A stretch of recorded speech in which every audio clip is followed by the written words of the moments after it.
Hey, what's up you guys? I'm Sara Lubratt. In today's video, we are going to be talking about how to plan characters for a book. Last week, we talked about how to plan a novel and how to take your story idea from that idea to a more fully developed concept that you can then start writing. Something that I touched on in that video was the importance of strong characters, but I didn't really want to get into it because I thought it deserved its own video, and so here we are today talking about how to plan characters for the book that you're writing, or want to write if you're not quite that far yet. I also apologize if there's any background noise during this video. It is raining quite heavily outside right now, but it's also supposed to rain for like the next 3 days straight, and so I don't really want to wait to film this video. But now, without further ado, if you go on to enjoy this video, I would really appreciate it if you would give it a big thumbs up, because that really supports my channel by telling the YouTube algorithm that you liked my video and that someone else might too. And now let's get into talking about characters. First things first, there are 5 primary types of characters. You have your protagonists, or your main characters. You have your antagonists, or more of the bad guys. You have mentors, which are the characters that might be mentoring your main character or your protagonist, or might be helping them along the way, or giving them advice or insight, and just kind of overall being a mentor figure towards your main characters. You have your power players, which are characters that have the ability to change the course of the story, whether or not they're protagonists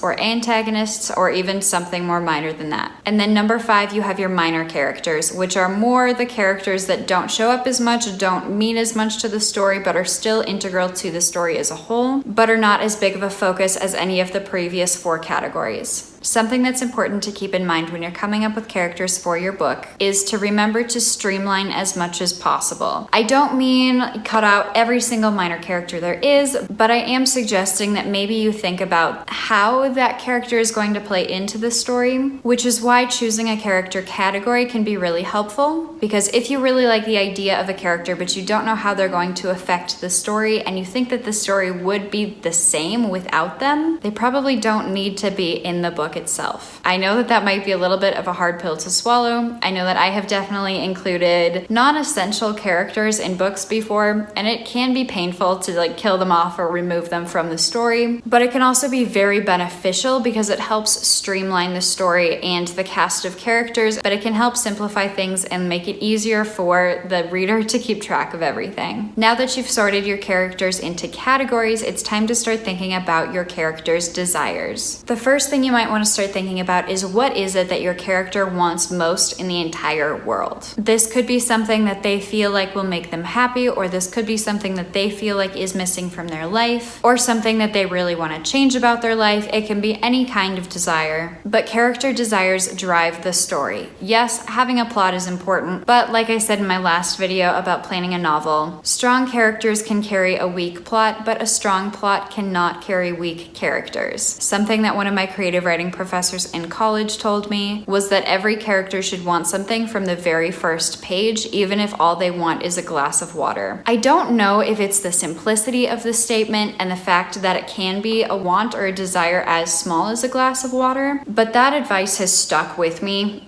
until today, and I still think about it all the time when I start thinking about my characters, is what is it that this character wants and what will make them happy once they get it, if they ever get it. But what do they want, basically? What do they desire? The next thing to start thinking about is, what is your character's biggest fear? This could be something that is stopping them from getting whatever it is that is their greatest desire, or it can just be some like random, but also not so random fear. And then to take it a step further, in what way has that fear affected this character's life up until this moment when the story starts? And then also, how does this fear affect this character moving forwards? And then another thing that I remember really clearly from one of my creative writing courses was having to come up with a character's biggest secret. Before I had heard that in one of my writing workshops, I hadn't actually thought through that before, but giving your characters secrets and having your characters have secrets can give them space to surprise the reader later on, and can also help influence their desires and motivations based on what their secret is or what they're trying to hide. This is also just a really fun exercise in trying to figure out a little bit more about their personal lives than you may have known before. Now that you've started thinking about your characters and you've sorted them into a character category and started thinking about their desires, fears, and secrets, it's now time to start asking yourself some more basic questions about who your characters are. These are very commonly called character questionnaires or character profiles that basically just ask some simple information about your character to help give you, as the writer, a little bit of a better grasp on the characters themselves. One of the first things you might want to figure out is a name. This is one of the last things I personally figure out, but it can help some people in starting to write their characters if they have a name for the character. Another thing you might want to start thinking about is how old this character is. Especially if this character is a protagonist or a main character, this might influence what audience might eventually read your book based on the age of the main character. You might want to start thinking about what their physical description is. You might also want to start thinking about what some of their personality traits are. What do they act like when they're around people? And one of my favorite questions is, how do they treat people that they don't know? You might also want to start thinking about their family and friend relationships and who is important to them and who is not important to them and what their history with their family might have looked like. If there are any education and career details that you would like to include in a character profile, now is a good time to do that. What does your character do for a living? How does your character make money? How does your character live? What was your character's education like? For some genres, this will apply more than others, but it is something that's important to keep in mind if it applies to a genre that you are choosing to write in. And then one of my favorite questions for a character profile is, who is someone that was important to your character when they were young? If you need more ideas of what to include in a character profile, there are lots of character profiles and character questionnaires online, and some even include templates to fill out that will help you to start figuring out who your characters are and how they might influence the story. I know this was a super short video today, but I hope you guys enjoyed it, and if you did, I would really appreciate it if you would give it a big thumbs up because that really supports my channel. I would love to know a random fun fact about one of your characters down in the comments below if you want to leave that down there. I will have so much fun reading through all of those later. If this is the first video that you are finding me through, hi, my name is Sara Lubratt. Thank you so much for watching. If you want to see more videos like this from me, make sure you scroll down below and hit that big red subscribe button and that little notification bell next to it so that YouTube updates you every time I upload a brand new video. Thank you guys so much for watching, and I will see you guys in the next video.